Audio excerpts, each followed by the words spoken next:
এলে মামু ও নতুন নতুন গাড়ি কিনলে একদিন নিয়ে ঘুরাইলে না? ঘুরামু ঘুরাম না কে আহো গুরু এবার না তো কি বা গাড়িতে উঠিয়ে ঘুরাও। উড়ো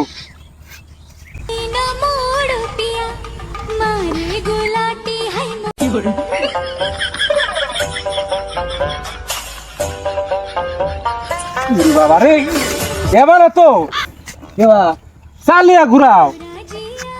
তাই শুধু তুমি কো উড়িয়া ঘুরা আমি ভাবছি ঘুরে হেরে চালাইবা চড়বা তুমি।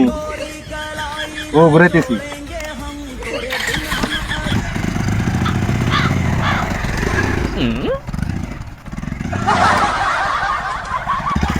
এবার না তো এই কে বাতলে রাস্তাতে ঘুরাও। না শুধু তেল কি তোর বাবা কিনেছে তোর যে এন্ডে ঘুরেছে এন্ডাই বেশি আবার তোর আর উড়ুন লাগে না না আমি দেখে কাটতে দেখি ঘুরাবি না বকর কষ্টে আর 2 ঘন্টার মাথাটা চক্কর দিলি। গাড়ি কিনছে না মোহর কিনে পয়সা নাকি? এই এলাকার আর কি চালানো নাকি? তুই আর বাচ্চাদের অসভ্য বলে ভাগ।